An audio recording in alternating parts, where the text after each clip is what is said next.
Hello everyone and welcome back to Rambling Through History. My name is Jacob, and today we're starting off a new series throughout December that I'd like to call Medieval December. Now, I haven't covered much medieval history, and I'm very excited to start it with this video. And hopefully, by the end of December, I will also have a 20 to 30 minute long video, which will be my first of that kind, so I'm very excited for that. Now today, we'll be taking a look at the Norman Conquest of England.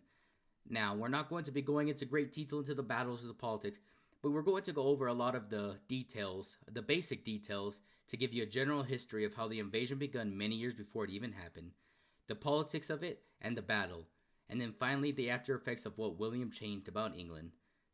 Hopefully you guys do go on to enjoy this video, and with that, let's get on with the video.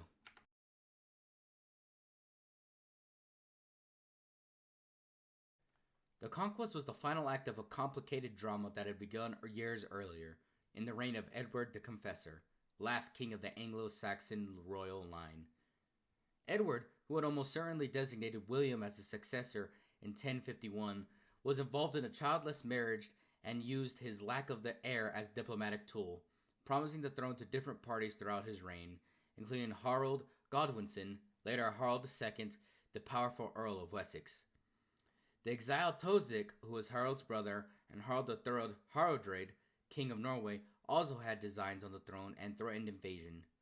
Amid this welter of conflicting claims, Edward from his death would name Harold his successor on January 5th, 1066, and Harold was crowned king the following day. However, Harold's position was compromised according to the Baelish Tapestry and other Norman sources, because in 1064 he had sworn an oath in William's presence to defend William's right to the throne.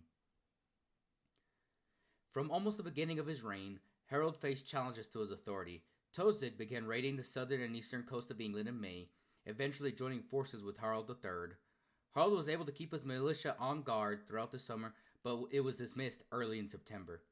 When he ran out of supplies and his peasant soldiers needed to return to their fields for the harvest, this left the south without defenses, exposing it to invasion by William. Before William arrived, however, Harold III and Tosig invaded in the north. Harold hastened to Yorkshire, where at Stamford Bridge, on September 25th, he won a smashing victory in which both Harold III and Tosig perished. Meanwhile, on the continent, William had secured support for his invasion from both the Norman aristocracy and the papacy. By August of 1066, he had assembled a force of 4,000 to 7,000 knights and foot soldiers, but unfavorable winds detained his transport for 8 weeks.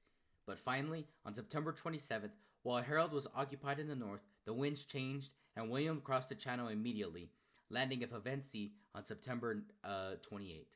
He moved directly to Hastings. Harold, hurtling southward with about 7,000 men, approached Hastings on October 3rd, surprised by William at dawn on October 14th. Harold drew up his army on a ridge 10 miles or 16 kilometers to the northwest. Harold's wall of highly trained infantry held him firm in place of William's mounted assault. Failing to breach the English lines and panicked by the rumor of William's death, the Norman cavalry fled in disorder. But William, removing his helmet to show he was alive, rallied his troops, who turned and killed many English soldiers. As the battle continued, the English were gradually worn down.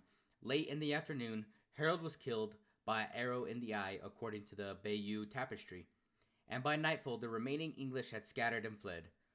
William then made a sweeping advance to isolate London, and at Berkhamsted the major English leaders submitted to him. He was crowned in Westminster Abbey on Christmas Day 1066. Sporadic indigenous revolts continued until 1071. The most serious in Northumbria in 1069 to 1070 was suppressed by William himself, who then devastated vast tracts of the north. The subjugation of the country was completed by the rapid building of a great number of castles.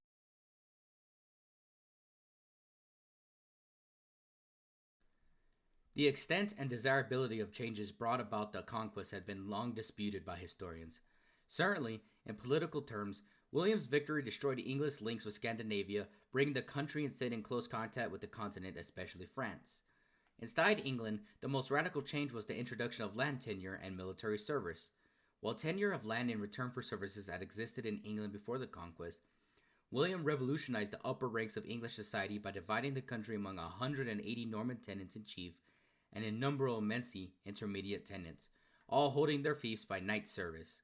The result, the almost total replacement of the English aristocracy with a Norman one, was paralleled by similar changes of personnel among the upper clergy and administrative offices. Anglo-Saxon England had developed a highly organized central and local government and effective judicial system. All those were retained and utilized by William. Those coronation oath showed his intention of continuing in the English royal tradition. The old administrative divisions were not superseded by the new fiefs, nor did feudal system normally usurp the customary jurisdiction of the shire and hundred courts. In them, and in the King's Court, the common law of England continued to be administered. Innovations included the new but restricted body of forest law and the introduction of, in criminal cases, of the Norman trial by combat alongside old Saxon ordeals.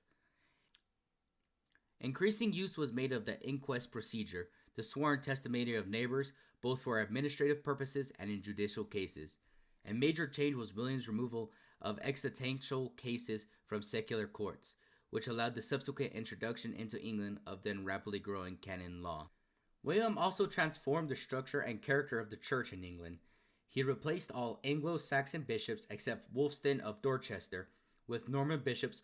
Mostly notably, he secured the deposition of Stingad, the Archbishop of Canterbury, who held his see irregularly and had probably been excommunicated by Pope Leo VIII, and appointed in his place for Lanfranc of Bec, a respected scholar and one of William's close advisors. Seeking to improve a more orderly structure on English hypocrisy, the king supported Lanfranc's claims for the primacy of Canterbury in the English church. William also presided over a number of church councils which held far more frequently than under his predecessors, and introduced legislation against simony, the selling of clerical offices, and clerical marriage. A supporter of monastic reform while Duke of Normandy, William introduced the latest reforming trends to England by replacing Anglo-Saxon abbots with Norman ones and by importing numerous monks. Although he founded only a small number of monasteries, including Battle Abbey, in honor of his quick victory at Hastings, William's other measures contributed to the weakening of monastic life in England. Probably the most regrettable effect of the Conquest was the total eclipse of the English vernacular as the language of literature, law, and administration. Superseded in official documents and other records by Latin, and then increasingly in all areas by Anglo-Norman. Written English hardly reappeared until the 13th century. And with that, this will be the end of the episode. Thank you guys so much for coming and joining me for the start of this medieval December. I'm so excited to come in and talk about some of these great medieval events, and I'm very excited, especially, like I said before, for the 20 to 30 minute long video that I have coming. Please remember to like, subscribe, and hit the bell notification. Thank you guys so much for your support, and I hope you have a wonderful day.